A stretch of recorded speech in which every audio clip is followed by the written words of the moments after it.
What up, guys? ScrubquadPRO here, bringing you coverage of 2012 No Way Out. The pay-per-view just ended, and I gotta say, it was a pretty good show. I got all the matches lined up for you guys, and real quickly I'll go over them. So let's start off with the first match of the night, which was the World Heavyweight Championship match.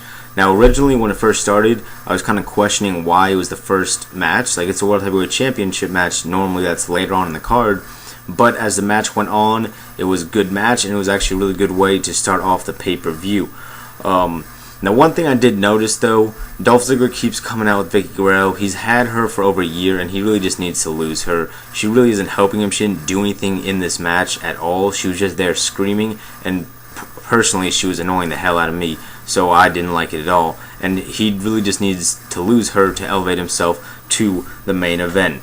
Now, the match started similar to the WrestleMania match with Daniel Bryan. Dolph Ziggler went over to talk to Vickie Guerrero, and it looked like it was going to be the same outcome, with Sheamus hitting a bro kick real quick. But thankfully, Dolph Ziggler was able to dodge that and not put on a 20-second first match of the pay-per-view, because that would have started off the night absolutely terrible.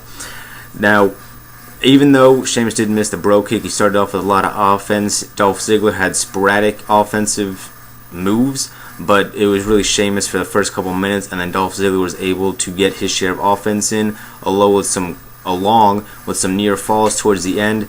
But at the end of the day, Sheamus comes out on top and retains his World Championship. But Dolph Ziggler did improve his stock a little bit. He performed well in the match, so even though he did not win, the future is bright for Dolph Ziggler. Next, we had that tuxedo match that was made. I don't even know when it was made. It was a waste of time. Santino won, and that was pretty much 7 minutes of our lives that we will never get back. It was stupid as anything.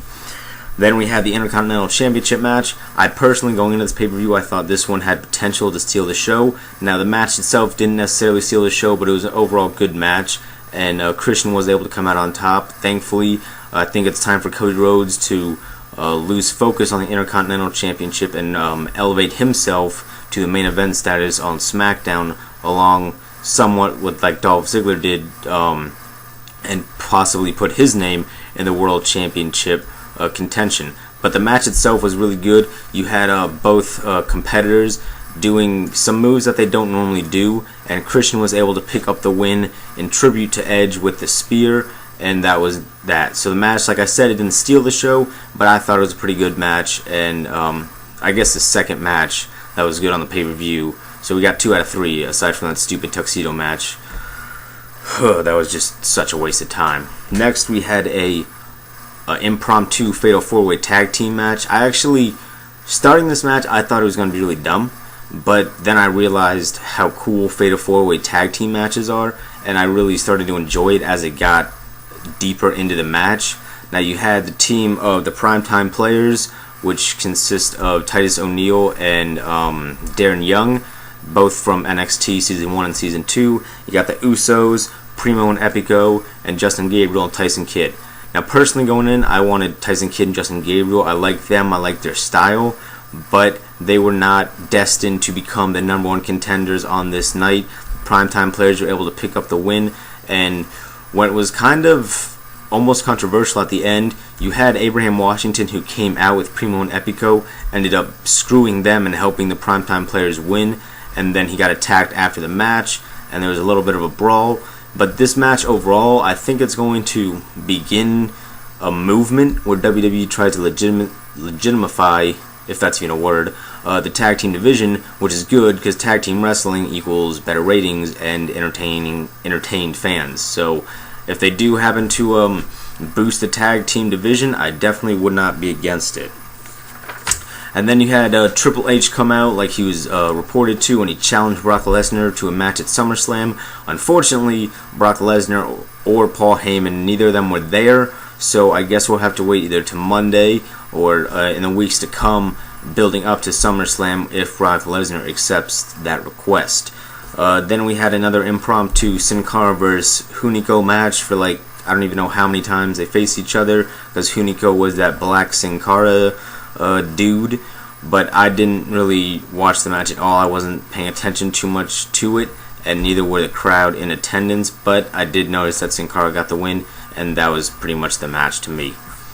Then we had the WWE Championship match. Now this one was actually a really good match. Going into this match, I thought it was going to be almost a waste of time putting Kane in there, but I actually liked the addition of Kane as the match started to go on. He, I don't know what it was about it, but he brought a certain style that made the match better. I guess his like big monstrous style. And of course, before the match, they did some segments where AJ went around and wished everybody good luck. And surprisingly, she did not play a big role in the match. She ran out to the apron and got knocked off by Kane after he was pushing the ropes by CM Punk.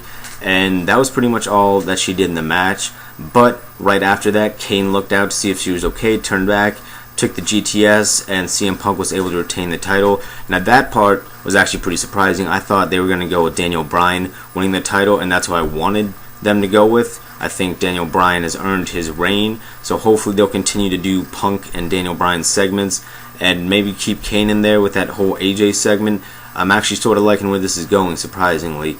But overall, I think this may have been the best match of the night, either that one or the World Heavyweight Championship match. Those two were definitely the best matches of the night. Which one was better?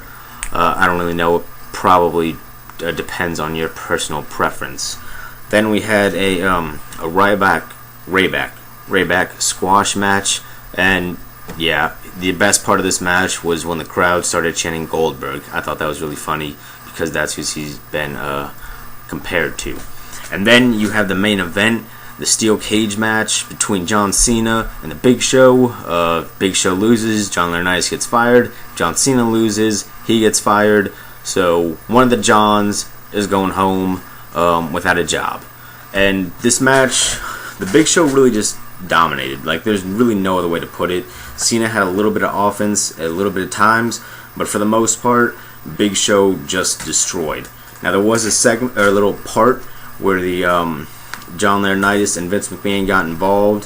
Vince McMahon went to open the door for John Cena, and then Laurinaitis came and hit him, and then that was pretty much all their involvement. Big Show was able to hit John Cena with a knockout punch, and then he was going to walk out of the door, and Brodus Clay shows up with a steel chair. If you remember a couple weeks back, Big Show brutally attacked Brodus Clay on Monday Night Raw. He shows up with a steel chair guarding the door, and then out come victims of the Big Show. You had Kofi Kingston show up, Zack Ryder, Santino Marella, Alex Riley. Kofi actually stopped Big Show from exiting the cage once, and at the end of the day, John Cena was able to exit the cage before Big Show, and John Laurinaitis was fired by Vince McMahon. And then top all that off, John Laurinaitis was put through the Spanish announce table to end the night. So overall, I thought it was a really good pay-per-view. I'd love to hear what you guys think. Feel free to comment down below. Make sure you subscribe to my channel if you liked this video, or for more WWE coverage throughout the year, I guess. There's no real seasons in WWE. So thank you guys for watching, and I will see you next time.